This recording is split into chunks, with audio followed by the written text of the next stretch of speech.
My name is Zeze Millz. I'm a presenter and a social commentator, and I'm known for being a bit outspoken. Politically, I'm still on the fence. I voted for Labour. I've also voted for the Tories. I'd say I'm somewhere in the centre. I've been a bit right-wing in the past. I've criticised the Labour Party and their policies. I hate how some rappers glorify violence. And to be honest with you, I've taken a lot of flack for this. People are so quick to just shut people down without talking to them, having conversations, trying to understand them. And I think if people are being honest with themselves, as much as they try to, be this hell-bent, steadfast person online, I think that's a lot of us. We kind of are in the middle. I want to meet these new, outspoken young voices to find out where we clash and what we share. Hannah is 20 years old, whose parents are refugees from Ethiopia. Her biggest heroes are Winston Churchill and former Home Secretary Priti Patel for being, in Hannah's words, a true defender of Britain's borders. Hannah thinks there's no such thing as systemic racism. She thinks there are too many absent dads, black kids aren't hardworking enough, and people in the black community see themselves as victims. All this really surprises me, given that Hannah's been racially abused in the past. I really do want to understand Hannah better. I mean, she grew up in a left-wing family on a council estate. Where did her politics come from? I remember there was a family that lived there, and they were a bunch of racists. I guarantee maybe members of the EDL.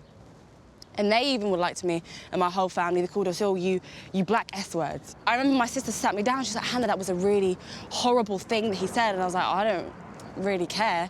He's just being a bit rude in my eyes. Right. And it roots all the way back to slavery and all of these things. My mum confronted his mum. The mum started backing the kid. Oh, no. And my mum couldn't do anything about it. What were we going to do? Arrest them because they called us black S-words? Right. At that young age, I understood, you know what, if you can't do anything about it, move on. Why do you care? Like, I still carried on playing in the playground. You have to be so emotionally fragile for somebody to be racist to you and say, you know what? I can't do life anymore. You know what? I can't do education anymore. No, but that's how it's going. They're so infantilized. Okay, no. I didn't even want to get there just yet. I was like, oh, let's have a nice stroll, but Hannah was like, let's go right in, forget the nice talk. That woman that is backing her son, calling you a racist word, she works for somewhere, and that attitude is then going to go on to how you treat other people. That doesn't just get left at home, but that's my whole point. But you shouldn't let that incapacitate you from conducting yourself in your life, going out, getting a job. But it definitely is a hurdle. But you say racism has nothing to do with the fact that black males are less likely to get a job after white males. You're going to tell me that this is all just to do with, they need to work harder. I think we can directly link it to the breakdown of the nuclear family more than any type of racial abuse that somebody No, we can't.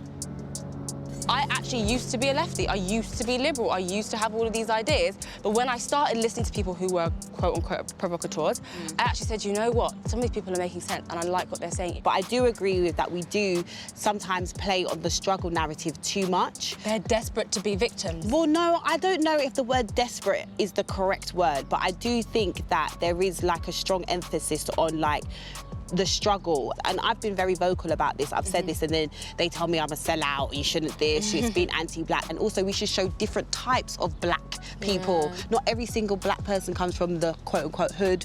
We're on a journey today. This is your world, Hannah. I'm just living in it. Yes. I'm just here.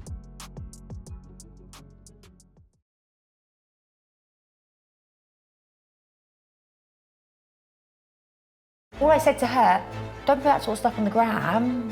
Horrifying. You can put that on your OnlyFans, do you know what I mean, and make money out of it. Money can't buy you happiness, but I think it does. So they'll slide into your partner's DMs and flirt with your partner. Women in the workplace is literally driving civilization down to the ground. If you could say something to Russians, what one thing would you say? Take down Putin. The Shein business model is really problematic at both ends. People should know about this